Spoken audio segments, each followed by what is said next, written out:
Aleluia. Amados, é muito tremendo ver essas curas, né? E eu me lembro bem quando o profeta do Senhor, uma menininha pequenininha foi curada.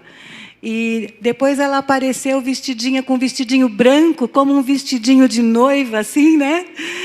E o Senhor nos ministrou muito tremendamente.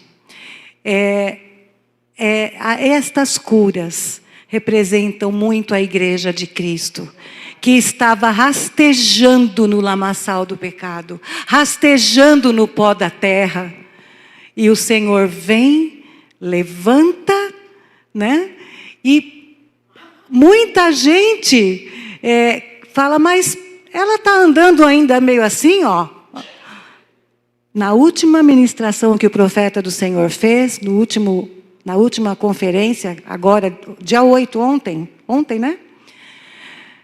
Ele disse, os aleijados estão levantando e andando gradativamente, assim como nós estamos desenvolvendo a nossa salvação. Então, amados, se os amados observaram, a menina, ela estava lá no tablado, em Menengá, ela estava assim, ó. Mas no dia da celebração, a supervisora Mariane falou, olha, a cabecinha dela como está firme, ela já estava andando, ainda um pouquinho mancando, mas a cabecinha estava firme. Então, amados, vamos olhar para estes milagres, olhando para a nossa própria vida. O Senhor nos resgatou lá do lamaçal do pecado, nos levantou e agora está nos fazendo caminhar. Quantas vezes em meio a essa caminhada nós tropeçamos e caímos de novo? E o Senhor vem e nos levanta pacientemente e continua nos ajudando. Em nome de Jesus, nos purificando. E nós vamos desenvolvendo a nossa salvação com temor e muito tremor, até que chegue o grande dia. Eu confesso, amados, que a vontade que eu tinha era dizer, amado arcebispo, vamos continuar adorando, porque a palavra já foi ministrada aqui de uma maneira gloriosa, através desta adoração. E quando nós adoramos com a palavra de Deus, não há erro. Nós estamos sendo ministrados. Amados, a melhor forma de trazer a palavra para o nosso coração é adorando com a palavra. Eu trouxe uma ministração aqui, que eu vou pincelar assim de uma maneira rápida, porque eu quero que nós voltemos a adorar no final. Amados, durante toda a Bíblia, nós vemos Deus batalhando pela salvação que Ele mesmo proclamou no Éden após a queda. Em Gênesis 3,15, a semente da mulher esmagará a cabeça da serpente. Esta lhe ferirá o calcanhar. Foi a cruz de Jesus, né? Mas ele será esmagado, a sua cabeça será esmagada, ou seja, ele vai ser aniquilado naquela cruz. Deus, então, tentando de todas as formas restaurar a humanidade caída. A sua misericórdia e graça, tecendo por toda a palavra de Deus o plano da salvação. Suportando durante todo este tempo a rebeldia e a pecaminosidade do homem. Mas eu quero hoje focar em um momento que será de grande júbilo para a igreja obediente e sábia, mas de grande choro e ranger de dentes para os desobedientes e rebeldes. Eu não vou ler porque creio que o Senhor quer isto. Gênesis 6, de 5 a 14. Gênesis 6, de 5 a 14 diz: o Senhor viu que a perversidade do homem tinha aumentado na terra e que toda a inclinação dos pensamentos do seu coração eram sempre e somente para o mal. Então o Senhor arrependeu-se de ter feito o homem sobre a terra, e isso cortou-lhe o coração. Disse o Senhor: farei desaparecer da face da terra o homem que criei, os homens e também os animais grandes, os animais pequenos e as aves do céu. Arrependo-me de havê-los feito. A Noé, porém, o Senhor mostrou benevolência. E esta é a história da família de Noé. Noé era homem justo, íntegro, entre o povo da sua época. Entre esse povo que o Senhor Deus disse: eu vou fazer desaparecer. Por quê? Qual é a próxima? Gênesis 6, eu estou lendo o 8. 9. Esta é a história da família de Noé. Noé era homem íntegro entre o povo da sua época. Por quê? Ele andava com Deus. Noé gerou 3 filhos, Sem, Cã e Jafé. Ora, a terra estava corrompida aos olhos de Deus e cheia de violência. Ao ver como a terra se corrompera, pois toda a humanidade havia corrompido a sua conduta, Deus disse a Noé: darei fim a todos os seres humanos, porque a terra encheu-se de violência por causa deles. Eu os destruirei juntamente com a terra. Você, porém, fará uma arca de madeira de cipreste. Nós temos a nossa arca é a cruz. Divida-a em compartimentos e revista-a de piche por dentro e por fora. Noé fez tudo exatamente como Deus lhe tinha ordenado.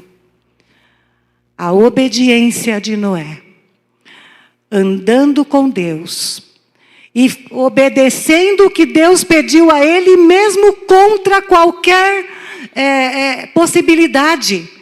Não chovia, não tinha nada ali que ele pudesse usar aquela arca, mas ele foi, não tinha água para isso, mas ele fez o que Deus ordenou por mais de 100 anos, ali construindo aquela arca, pregando e falando para aquele povo que ria dele, que zombava dele, que dizia: que família louca é essa? Que homem louco? Mas ele não olhou para o que ninguém dizia. Porque aqueles que decidem andar com Deus, amados, não podem olhar para os lados. Não podem se comparar com o que está aqui, com o que está ali, porque esse se veste assim, porque aquele faz assado. Nós temos que buscar a direção de Deus e andar nela. Noé andava com Deus. Vamos para Gênesis 7:1. Disse o Senhor a Noé: entra na arca, tu e toda a tua casa, porque reconheço que tens sido justo diante de mim, no meio desta geração. E aconteceu que depois de 7 dias, vieram sobre a terra as águas do dilúvio, no ano 600 da vida de Noé, aos 17 dias do 2º mês, nesse dia, e houve copiosa chuva sobre a terra durante 40 dias e 40 noites. Nesse mesmo dia, entraram na arca, estou no versículo 13, seus filhos Sem, Cã e Jafé, sua mulher e as mulheres de seus filhos.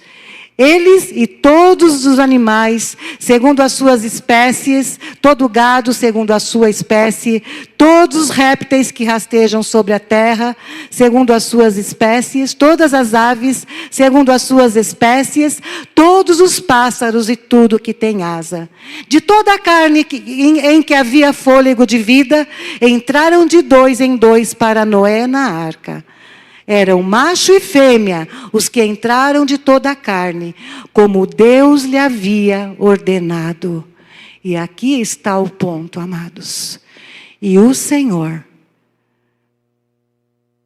fechou a porta após ele. Eles entraram na arca, o Senhor fechou a porta.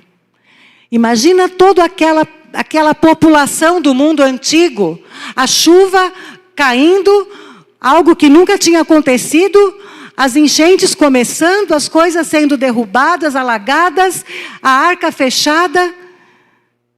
Aquele povo com certeza se lembrou da pregação de Noé. Noé pregou por mais de 100 anos. E 2 Pedro 2, no versículo 4, diz: ora, se Deus não poupou anjos quando pecaram, antes, precipitando-os no inferno, os entregou a abismos de trevas, reservando-os para juízo, e não poupou o mundo antigo, não poupou crianças, não poupou idosos, grávidas, enfermos, não poupou ninguém. Deus não poupou. Nós precisamos aprender a conhecer o nosso Deus como Ele é. Aleluia. Mas preservou Noé, o pregador da justiça, e mais 7 pessoas, a família dele, quando fez vir o dilúvio sobre o mundo de ímpios. E é interessante que em Mateus 24, a partir do versículo 37, quando Jesus está falando do final dos tempos, o que é que ele diz? Pois assim como foi nos dias de Noé, agora é Jesus, amados, falando, também será a vinda do Filho do Homem. Porquanto assim como nos dias anteriores ao dilúvio, comiam e bebiam, casavam e davam-se em casamento, até ao dia em que Noé entrou na arca. Ou seja, eles ouviam Noé pregando, eles sabiam que as suas vidas estavam totalmente em pecado, mas eles não queriam mudar. Não queriam deixar a sua vida para trás. Não queriam se arrepender dos seus pecados. Não queriam buscar a Deus. Até que Noé entrou na arca. Ou seja, naquele dia, eles entenderam, ele tinha razão. Noé estava pregando a verdade. E sabe quem eram os loucos? Nós, que não ouvimos. Aleluia. E não o perceberam. Veja, amados, eles não perceberam que Noé entrou na arca. Ou seja, eles se acostumaram com aquilo. Eles se acostumaram com aquele homem louco construindo uma arca. E dizendo, olha, Deus vai mandar o juízo. Olha, Deus vai julgar a terra. Arrependam-se, arrependam-se. Eles se acostumaram a ouvir a voz daquele homem louco. De tal forma que quando Noé sumiu com a sua família, entrou na arca, eles nem perceberam. Não é verdade? Quando é que eles perceberam? Senão quando veio o dilúvio e os levou a todos. Assim será também a vinda do Filho do Homem. Então nós vemos aqui o Senhor fechando a porta. Mas, amados, Deus, Ele fecha a porta em vários momentos da Bíblia. No Éden, o Senhor fechou a porta para Adão e Eva depois da queda. No dilúvio, como nós vimos, o Senhor fechou a porta para o mundo antigo. Eu me arrependi, eu vou acabar com toda essa humanidade. Em Sodoma e Gomorra, o Senhor fechou a porta para estas cidades, julgou estas cidades. Mas antes ele tirou o justo. Em Babel, o Senhor também fechou a porta. Ele viu ali o intento do coração dos homens e ele espalhou aqueles homens e cada um saiu falando uma língua diferente, eles não se conseguiam se entender mais. Ele restringiu o pecado. Em todos esses momentos, No Éden, quando o Senhor decretou que a semente da mulher esmagaria a cabeça da serpente, Ele estava restringindo o pecado. Quando o Senhor decretou o dilúvio e veio o dilúvio, Ele restringiu o pecado. Ficou ali só uma semente santa, porque Deus não podia parar. Deus não podia acabar com tudo ali. Ele tinha um plano, Ele tinha um propósito. Ele precisaria continuar para poder trazer o Messias. Aleluia! Em Sodoma e Gomorra, o pecado foi restringido. Aquelas cidades, diz que o pecado de Sodoma e Gomorra chegou até as narinas de Deus e Ele falou, nós precisamos ir até lá, precisamos resolver isso. Não, Deus não aguentou mais o fedor do pecado que subia ali em Sodoma e Gomorra. Assim também em Babel, vamos restringir esses homens, porque eles estão aqui querendo fazer pelas suas próprias mãos. Amados, é muito tremendo que nós vemos um outro fechar de portas, que rapidamente nós vamos ler lá em Mateus 25. As virgens nécias foram fechadas para fora no dia em que o noivo chegou. Meu Senhor, eu não vou ler tudo, nós conhecemos muito bem esta parábola, mas a partir do versículo 8... vamos ler a partir do versículo 5, melhor. E tardando o noivo, foram todas tomadas de sono e adormeceram. Mas à meia-noite ouviu-se um grito, eis o noivo, saía ao seu encontro. Então se levantaram todas aquelas virgens e prepararam as suas lâmpadas. E as nécias disseram às prudentes, dai-nos do vosso azeite, porque as nossas lâmpadas estão se apagando. Mas as prudentes responderam, não, para que não nos falte a nós e a vós outras. E diante aos que vendem e comprai-o. E saindo elas para comprar, chegou o noivo, e as que estavam apercebidas, as sábias, entraram com ele para as bodas. E o que aconteceu depois? E fechou-se a porta. Todos os dias, amados, nesta terra, nas 24 horas do dia, lembre-se de uma coisa, portas estão sendo fechadas sobre muitas vidas que deixaram de respirar. O Senhor é longânimo, Ele é paciente, Ele é benigno, mas há um momento que já está determinado, que já está marcado para Ele cortar o fôlego de vida de cada ser humano que nasceu nesta terra. E neste momento a porta se fecha. A pergunta é, se fosse agora o meu momento, como Ele me encontraria? A pergunta é, eu seria fechada para dentro ou para fora do reino dos céus? Porque Eclesiastes diz que onde a árvore cair, para o norte ou para o sul, ali ela permanecerá. Isso quer dizer, no estado em que a morte nos encontrar, nós passaremos para a eternidade. Amados, a morte é só uma passagem. A morte é só a mudança de um estado para outro. Não haverá tempo para nós sermos transformados depois. Isto é um engano terrível de Satanás. A morte é o fim aqui nesta terra. E agora começa um tempo chamado eternidade, onde Deus está ainda com todo o seu plano, né? Nós sabemos que aqueles que dormem no Senhor, quando acontecer o arrebatamento, como fala em Tessalonicenses, vão ser ressuscitados, os que morreram em Cristo, terão seus corpos transformados, os vivos também terão seus corpos glorificados, vamos ser arrebatados, haverá 7 anos de tribulação e a grande tribulação, onde Deus não vai mais tratar com a igreja, o Espírito Santo terá subido com a igreja, aqueles que ouviram Noé pregar e não deram importância, vão talvez se arrepender durante a tribulação e a grande tribulação, mas terão que pagar com as suas próprias vidas. Porque se você adorar outro a não ser o anticristo, se alguém adorar outro, será morto.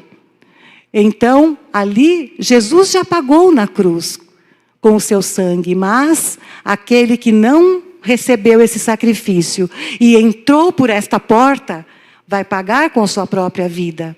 Então, amados, depois da tribulação e grande tribulação, enquanto isto, a igreja estará celebrando as bodas do Cordeiro. Mas depois virá o reino milenar de Cristo. Ele virá reinar na terra. Está escrito que ele deveria reinar.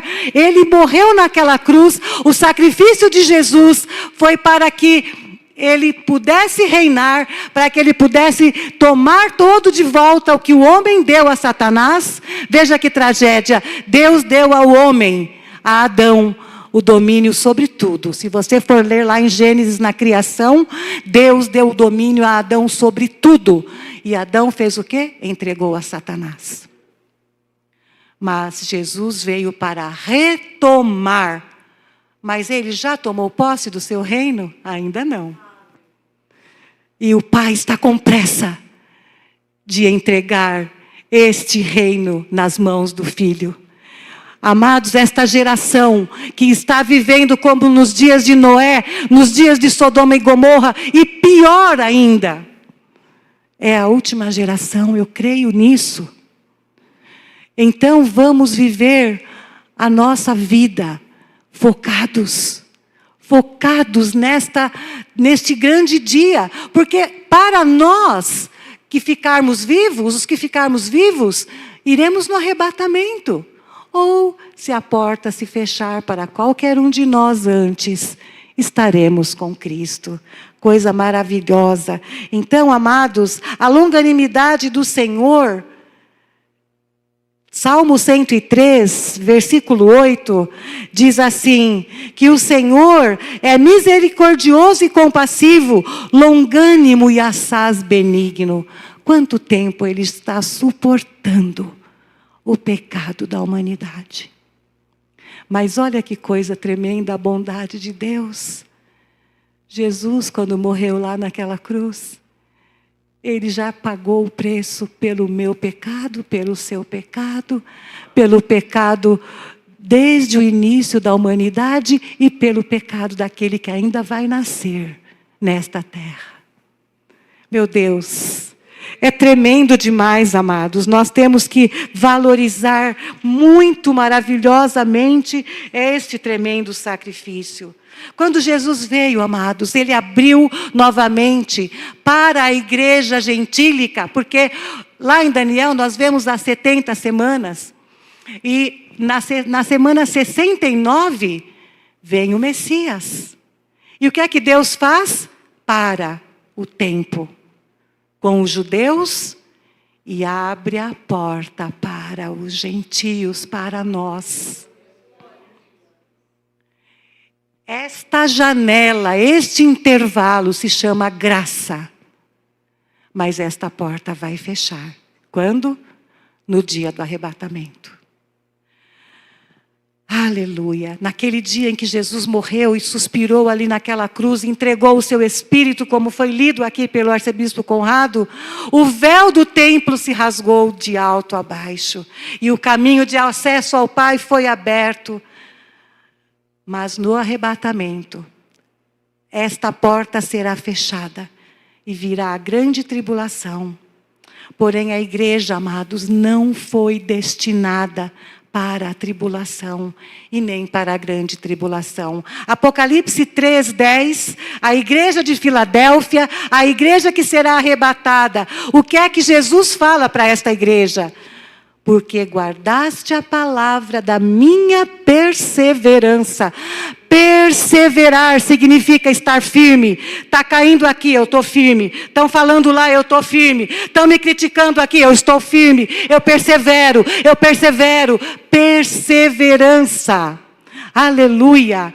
Também eu te guardarei da hora da provação que há de vir sobre o mundo inteiro. Olha aqui de novo, o mundo inteiro, para experimentar os que habitam sobre a terra. No dia em que acontecer o arrebatamento, imediatamente entra a tribulação. Então o profeta do Senhor, ele fala, nós não sabemos quando Jesus vem. Está escrito que o dia e a hora ninguém sabe. Ele virá como ladrão. Mas quando começa a tribulação, nós sabemos. Imediatamente, após o arrebatamento, começa a tribulação. E também sabemos quando Jesus virá reinar. 7 anos depois 3 anos e meio de tribulação e 3 anos e meio de grande tribulação, começa o milênio. Então, amados, veja que Deus abriu uma porta para nós, em que Ele está na sua longanimidade, aguardando, até que se complete, está escrito na palavra de Deus, o número dos gentios. Até que o último entregue a sua vida para Jesus. Aleluia. Neste dia, amados, que está cada vez mais próximo, haverá 2 humanidades. Os filhos de Deus em Cristo Jesus e os rebeldes, os filhos da serpente. 2 destinos. A eternidade com Deus no céu e a eternidade no lago de fogo. A nossa decisão diária deve ser onde vamos passar a nossa eternidade. Fátima, onde você quer passar a sua eternidade? Andresa, onde você quer passar a sua eternidade? Evangelista Sandro, onde o senhor quer passar a sua eternidade? Cris, onde você quer passar a eternidade? Lembrando, amados, que qualquer situação, qualquer problema, qualquer enfermidade, qualquer calúnia, desprezo nesta terra, é passageiro. Pode durar quanto tempo? 70, 80, 90 anos? Mas a eternidade é eterna. E nós corremos um grande risco, dependendo das nossas escolhas aqui, de passar a eternidade longe da vida, longe da luz, longe de Deus. Vamos escolher a eternidade com Deus. Aleluia. Esta decisão tem que ser tomada aqui e agora. E nós sabemos que vai durar para sempre. Naquela cruz, Jesus venceu a morte. Venceu o diabo, venceu a carne e aniquilou o pecado, mas ele ainda não tomou posse do reino, como nós falamos. Não é? Em 1 Coríntios 15, diz, a partir do versículo 22, diz, porque assim como em Adão todos morrem, assim também todos serão vivificados em Cristo. Cada um, porém, por sua própria ordem.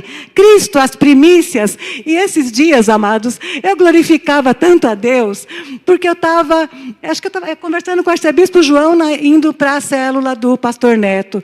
Falei, amado, o Senhor me ministrou algo tão lindo. Já tem um homem assentado à destra do Pai. Já tem um homem lá, ele é 100% homem e é 100% Deus, aguardando cada um dos homens que vão se arrepender, andar em santidade e justiça e vão subir no arrebatamento. Aleluia! Louvado seja Deus, louvado seja Deus. Porque assim como em Adão todos morrem, assim também todos serão vivificados em Cristo. Cada um, porém, na sua própria ordem. Cristo as primícias, depois os que são de Cristo na sua vinda. E então virá o fim, quando Ele entregar o reino ao Deus e Pai, quando houver destruído todo o principado, bem como toda a potestade e poder, porque convém que Ele reine, até que haja posto todos os inimigos debaixo dos pés. Este período é o período do milênio, amados. Ele vai reinar, vai destruir, Satanás será lançado no lago de fogo. Todos aqueles que seguirem, porque no milênio, infelizmente, nós choramos muito na casa da arcebispa com esta palavra. Satanás será preso por 1000 anos, Jesus vai reinar por 1000 anos, um reino de justiça e paz, mas depois de 1000 anos, Satanás será solto. E quando ele for solto, está escrito em Apocalipse, que os homens ainda o seguirão como a areia do mar. Amados, isso é terrível. Significando, escuta bem o que eu vou dizer, não pense que nós podemos restringir o pecado com a nossa própria força. Ou nós entramos debaixo do sangue de Jesus, ou continuaremos assim para sempre. Nós não podemos pela nossa força. Nós somos cheios de achar isso, achar aquilo. Ai, se fosse assim, se fosse assado. Ai, não podia ser diferente, não poderia ser mais para cima, mais para baixo. Quem somos nós? Nós temos que estar debaixo da obediência de Cristo, debaixo do sangue de Jesus, debaixo do conselho do Espírito Santo, sendo limpos, purificados, lavados por esta palavra. E naquele grande dia, estaremos com Ele. Aleluia. Continuando aqui no versículo 28, o último inimigo a ser destruído é a morte. Porque todas as coisas sujeitou debaixo dos pés. E quando diz que todas as coisas lhe estão sujeitas, certamente exclui aquele, Deus Pai, né? Que tudo lhe subordinou. Quando, porém, todas as coisas lhe estiverem sujeitas, então o próprio Filho, olha que coisa linda, amados, Jesus, se sujeitará àquele que todas as coisas lhe sujeitou, para que Deus Pai seja tudo em todos. Aleluia. É a oração de Jesus em João 17? Eu neles, tu em mim e eu em ti, ou seja, todos nós dentro do Pai, junto com Jesus. Aleluia, amados. Amados, vamos receber Jesus de verdade na nossa vida. Enquanto Ele pode ser encontrado, enquanto há tempo. Vamos nascer de novo, apropriadamente. O que o profeta do Senhor quer dizer quando ele fala nascer de novo apropriadamente?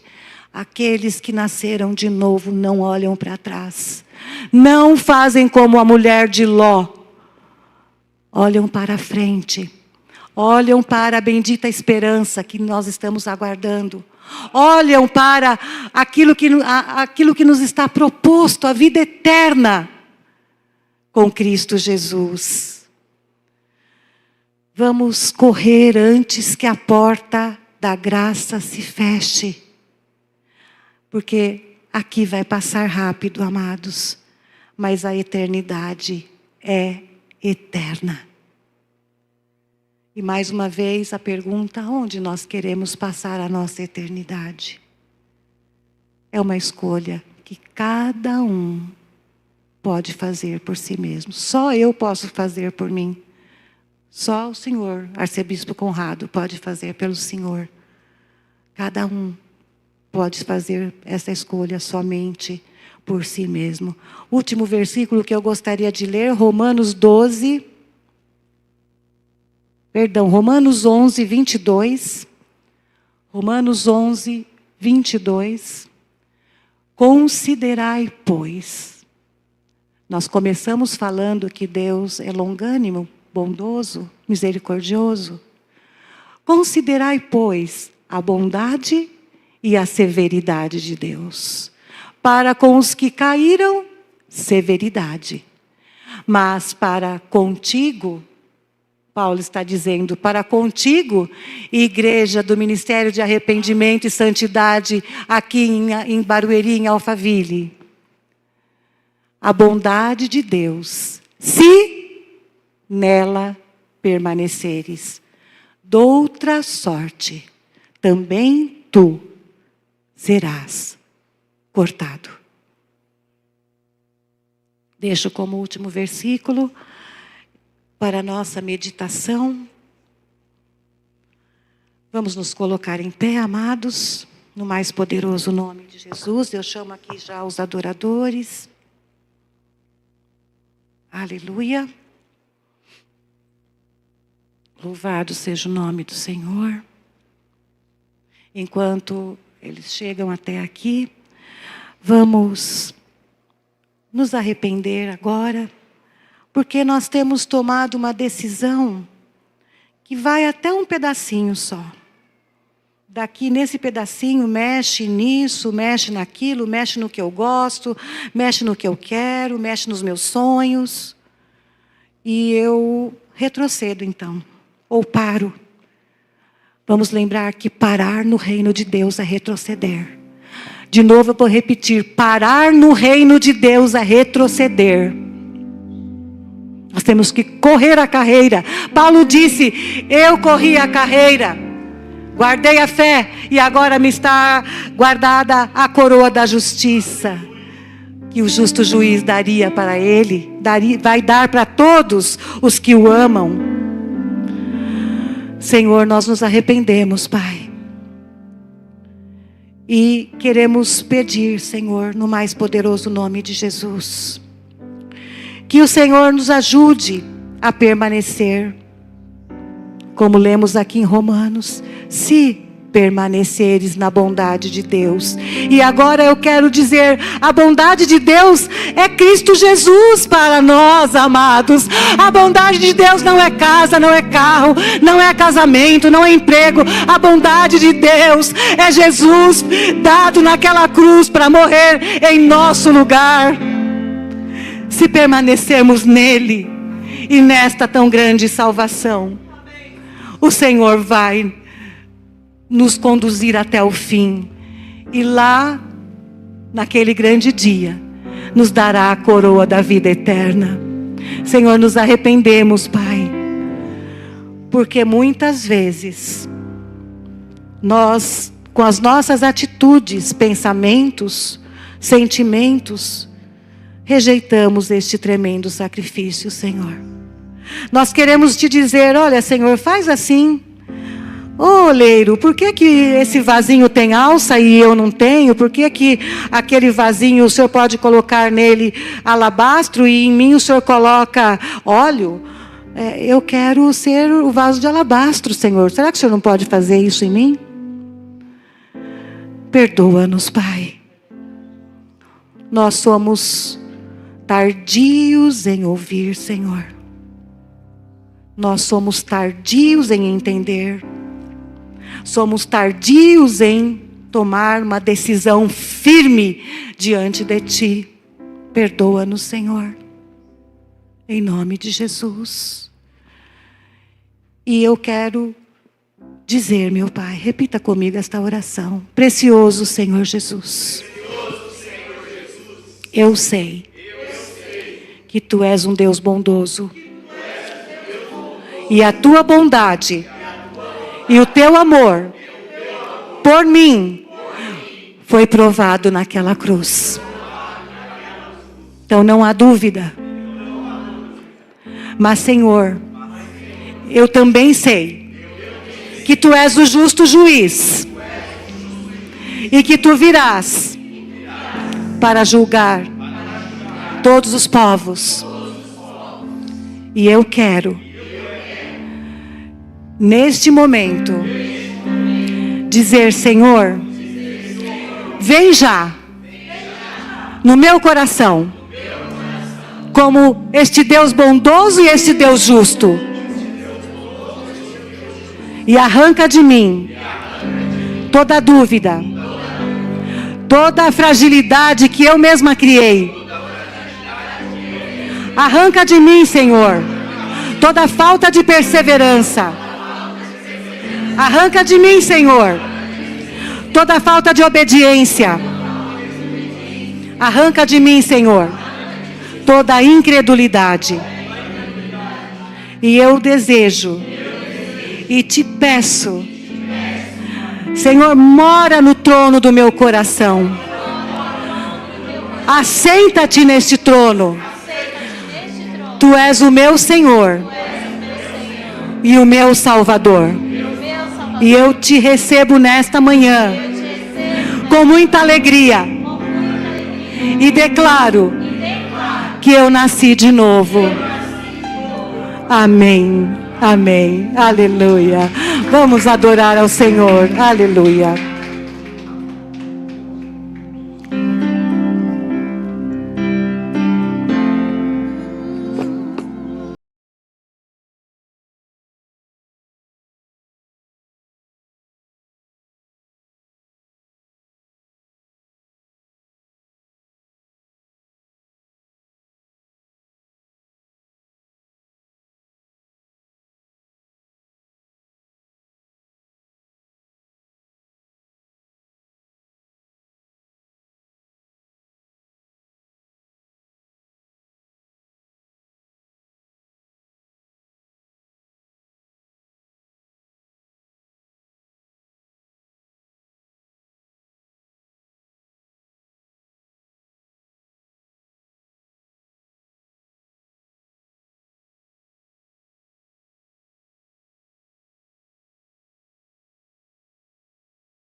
Porque tudo que há dentro do meu coração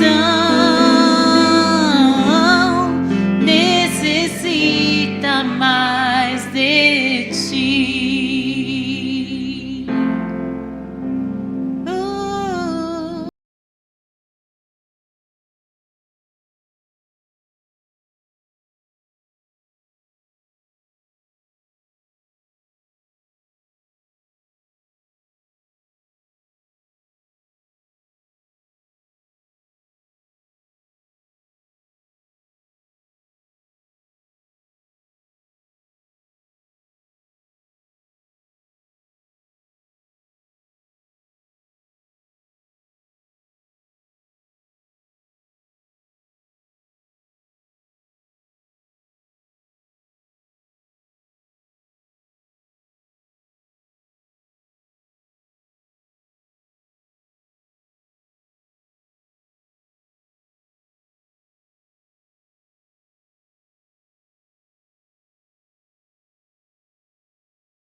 Porque tudo que há dentro do meu coração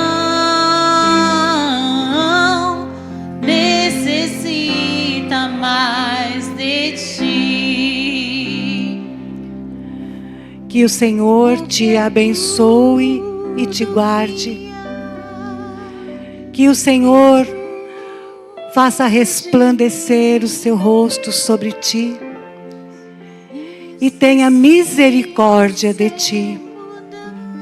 Que o Senhor sobre ti levante o seu rosto e te dê a paz. Que a graça, a misericórdia, a bondade e também a justiça de Deus nos acompanhe todos os dias. Vamos em paz. Que o Senhor nos acompanhe. Que o Senhor nos ministre e nos ajude. Vamos permanecer, amados, nesta presença. Eu creio que o Senhor deu uma chacoalhada, ou em mim deu. Nós estávamos adorando, naquela adoração tão tremenda, no céu, ali com Deus. E somos agora puxados para entender a nossa pecaminosidade e a justiça de Deus. É um contraste muito grande. Mas isto nos faz permanecer firmes. Então vamos permanecer no Senhor. Que Ele nos ajude a estar vigilantes, atentos, até que Ele venha. Em nome de Jesus. Deus abençoe a todos. Shalom, shalom. Porque tu